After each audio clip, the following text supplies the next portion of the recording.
So a prime example of the housing crisis throughout America is this UC Berkeley housing debate, where this debate originated through a small group of Berkeley neighbors who have used their concerns through the California Environmental Quality Act to restrict the enrollment of the school. So ultimately, Berkeley's enrollment was frozen.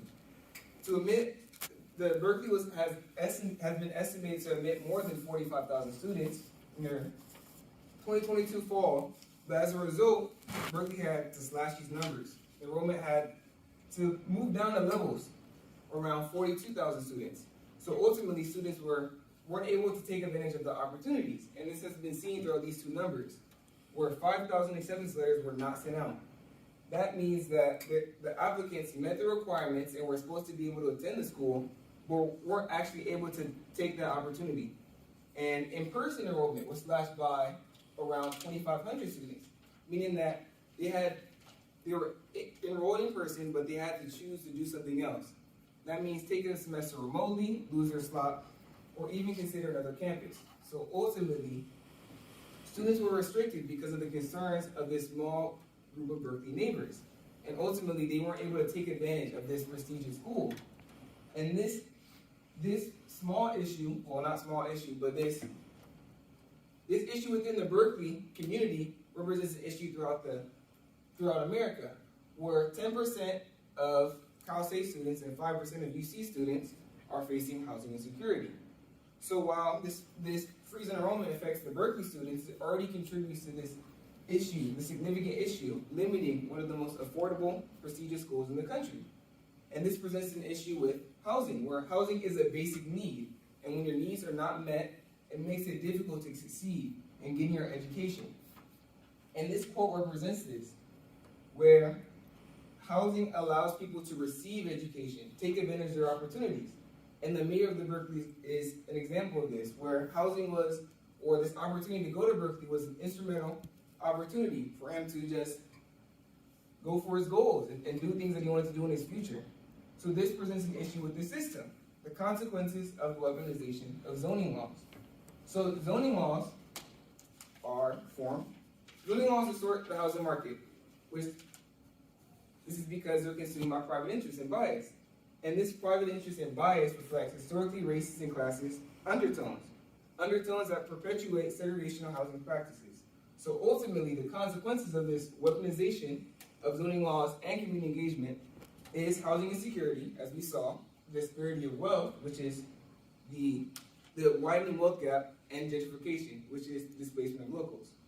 But before we can talk about the consequences, we must first talk about what zoning laws are. So zoning laws basically are used to protect members of the community by restricting what can be built where. And a good visual example of this, which you guys may understand, is Springfield, where you can see commercial, industrial, and residential communities being sectioned off in order to ensure the safety of the community, because there's a power plant in the middle of the city. It's important to section these areas off to make sure the community is safe. But unfortunately, like Emily Badger stated in a New York Times article, zoning laws have been used as an opportunity to regulate housing development and limit the opportunities within many communities. And this has been seen throughout community input, where community input informs how the details of zoning laws, details such as the density of the housing, or what is allowed to be driven on what street. And unfortunately, this community planning has been biased. Many of the people who come to these public hearings speak to their biases and their interests. And this image is an example of this, where this idealized image of a home is seen as a single-family home with wide open yards, even a white community, which is the status quo for many neighborhoods. So much of the community input has been against this change. The change being the development of dense housing, which is good for the housing market. So this is where the single-family housing culture comes in. NIMBYism, not in my backyard, where people are pushing for this idealized image of what a community and what a house should look like, which ultimately is unhealthy for the housing market. And this has been seen throughout the multifaceted nature of this issue, where the housing crisis seems like everyone has to be pit against each other, where the conversation is complicated because there's so many nuances and facets to the discussion. And this image demonstrates this perfectly, where there's so many reasons to be for or against housing development. And these stances are centered around a resistance of change. And this is shown throughout the YIMBY and NIMBY positions, where America's resistance of change and the issue of America dealing with change is seen throughout the housing market. And it's America's clash of the new and old. And the problem is that zoning laws and housing development is dependent on these nuances, dependent on this multifaceted crisis, this debate. And the Berkeley Group is a prime example of this, where the Berkeley Group has been pushing to maintain their status quo, maintain what they're used to, where they use the Environmental Act to maintain this idea of what the community should look like, this great community, because they saw densification as a violation of their interests. So their interest being decreasing their property values. More college students coming in means that their property values are going to go down. Or city resources. If more students come in, the resources are going to these students, and they're not going to be able to maintain what they're used to, or noise. College students, of course, create noise, so this excessive noise is against their interest. Or even the environment, which they use the Environmental Quality Act as a catch-all to recognize litter, trash, and pollution. So ultimately, these interests represent America's clash against growth and passion to maintain what they see as good in the community, this idea of character in the community. And this resistance of change is rooted in many undertones that we see throughout history, where what makes a neighborhood good is the resistance of change, this idea of a character. And this change being new people and their cultures moving into the neighborhood.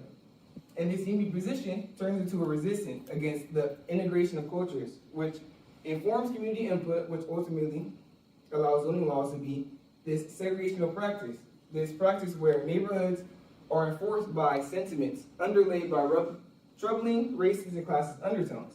And this can be seen throughout another practice, redlining, where banks and real estate groups discriminated against minorities by redlining areas where they could and couldn't live, essentially limiting their opportunities for housing.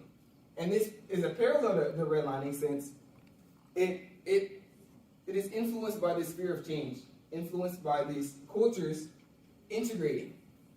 So while redlining is a fear of cultures coming into communities, so is zoning, where new characters are coming into communities, forcing change, leading to this fear of integration, fear of things are going to change because new people are coming in.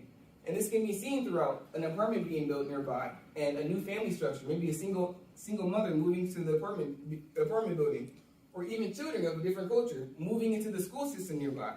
So people are fighting integration through zoning laws, which ultimately affects the housing market to see what you see throughout America and throughout especially California.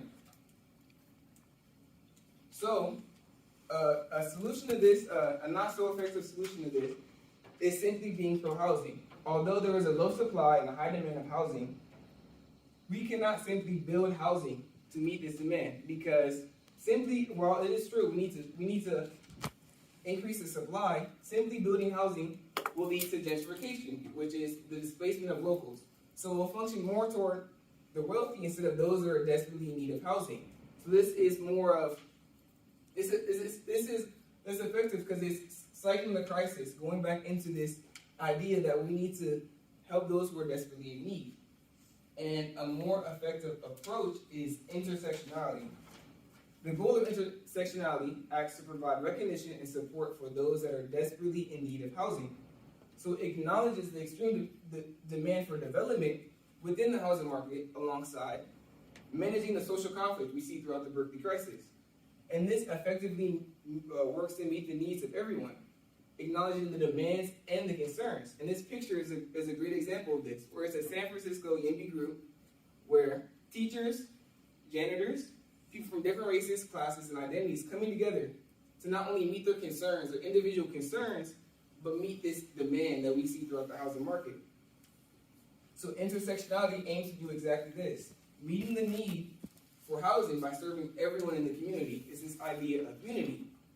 And this theoretical approach to the housing crisis has been realized through Gavin Newsom's two new bills, AB 2011 and SB 6, where he loosened the restrictions of zoning laws. That means that these two bills are creating opportunities for converting underutilized land to a more dense housing development. So this is a catalyst in the housing crisis, since it acts to realize this concept of intersectionality, pushing to provide jobs for construction workers alongside seeking to provide housing and meet the demand for those that are desperately in need. So this brings together intersections, different identities, such as first-time buyers, or even construction workers, as you can see throughout the image, or even the housing SCCUR. It brings people together in their push for housing development, instead of pitting them against each other because of their interests. So this intersectionality approach has been realized through these bills. It makes a theory real, this idea of unity. Thank you.